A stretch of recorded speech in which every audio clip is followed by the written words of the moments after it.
Rahim. In the name of Allah, who is beneficial and merciful. आज हमारा जो topic है वो रियाजी की जो मश्क है 1.3 चैप्टर 1 है हमारा, और 1.3 में सवाल नंबर 7 के हमें कुछ क्वेश्चन सॉल्व करने हैं। तो क्वेश्चन हमारे पास जो 7वां क्वेश्चन है, हम उसको देख लेते हैं कि क्वेश्चन हमसे क्या कह रहा है और हमें उसमें क्या प्रूफ करना है। हम क्वेश्चन को एक मरतबा पढ़ लेते हैं।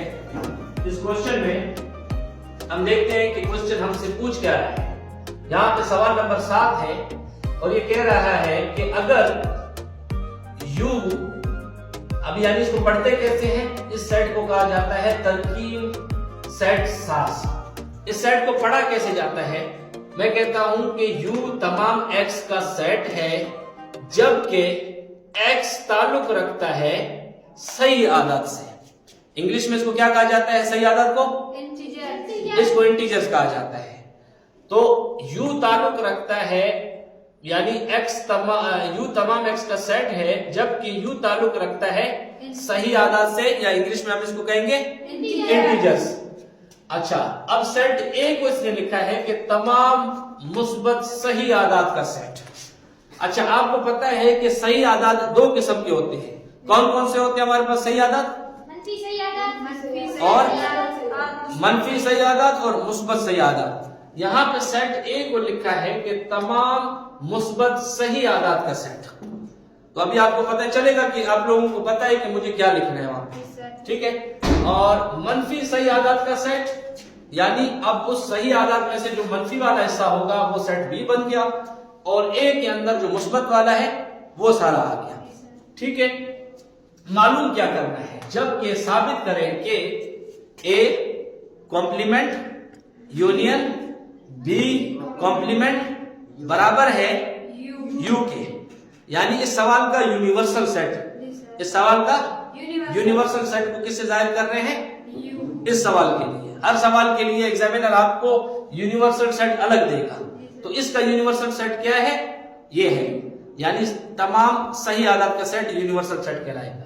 अच्छा, अब हम इसको हल कैसे करेंगे, अब हम स्टेप वाइज इस चीज को समझने की कोशिश करते हैं।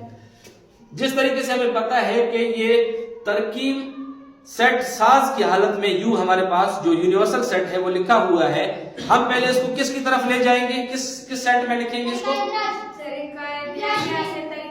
तरीका तरकीब साज सेट से किसकी तरफ जाएंगे, हाँ, ये तरीका बयानिया तो नहीं है, ये कौन सा तरीका है, तरकीब, हाँ, तरकीब सेट साज।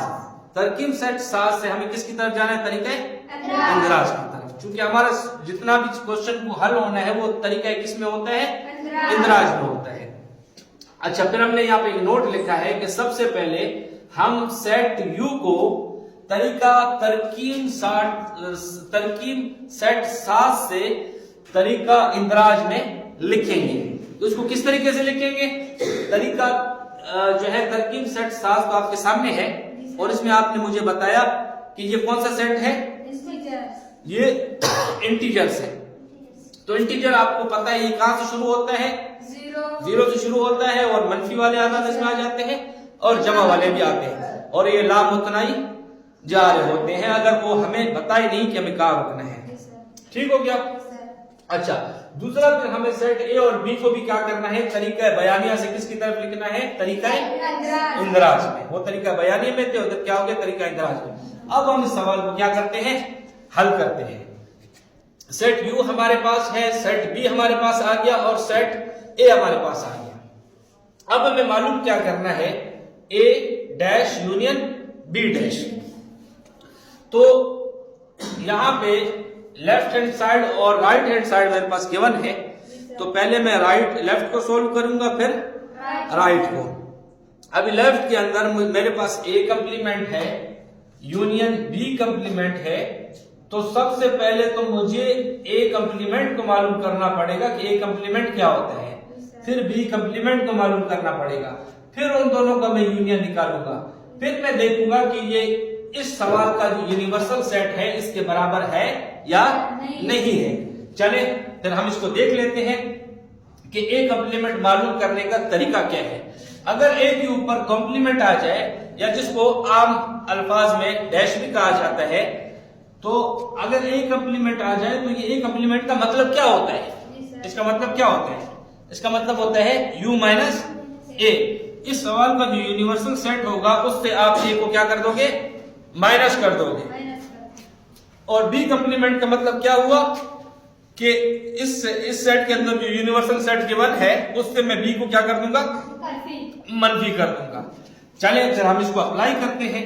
सेट ए मेरे पास है, ए कॉम्प्लीमेंट बराबर है u माइनस ए के। तो u सेट मेरे पास पता है, मुझे पता है कि कहां से शुरू है और कहां पे खत्म हो रहा है। खत्म होने का मुझे पता नहीं है, शुरू का मुझे पता है।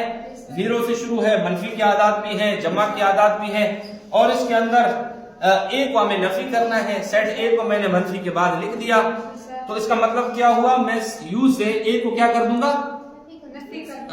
u से मैं ए को मनफी करूंगा तो पीछे क्या रह जाएगा मेरे पास? 0, मनफी 1, मनफी 2, मनफी 3 और लाम उतनाई। डॉट डॉट आप बोल दो या उसको लाम उतनाई बोल दो। अच्छा, बी डैश का मतलब ये है कि u से किसको नफी करेंगे? u से किसको निकालेंगे? b को निकालेंगे। तो जब u से b को निकालेंगे तो मेरे पास क्या जवाब आ जाएगा? b कॉम्प्लीमेंट 0 जमा 1 जमा 2 और लाम उतनाई डॉट डॉट। अच्छा, मेरे पास a डैश भी निकल आया और b डैश भी निकल आया। अब a डैश और b डैश का मुझे यूनियन मालूम करना है। तो इनका मैं यूनियन देखता हूं कि मेरे पास क्या आता है। तो हम इसका यूनियन चेक करते हैं कि इसका यूनियन क्या बनता है। a डैश मेरे पास दिया हुआ है, ये मेरे पास a डैश है और ये मेरे पास b डैश है। और जब हम इसका यूनियन बनाएंगे तो पहले a को लिखेंगे जो मेरे पास 0, मनफी 1, मनफी 2, मनफी 3 और लाम उतनाई, और फिर यूनियन। फिर उसके बाद फिर जो मेरे पास b डैश आएगा वो 0 जमा 1 जमा 2 जमा 3 और डॉट डॉट आगे चलता रहेगा, या आप उसको लाम उतनाई भी कह सकते हो, इनफाइनाइट भी आप उसको कह सकते हो। अच्छा, ये लेफ्ट साइड जो मेरे पास जवाब आ गया वो क्या आया? यानी 0 लेफ्ट साइड में मेरे पास माइनस वाले और राइट साइड पे जमा वाले आ गए। अच्छा, अब मैं राइट हैंड साइड को मालूम करूंगा। तो सवाल पे मैं दोबारा सवाल को देखता हूं कि राइट साइड मेरे पास क्या है? u है। तो u तो मुझे फाइंड कुछ नहीं करना, u मेरे पास जो सवाल में गिवन है मैं उस सेट को लाके यहाँ पे लिख देता हूँ।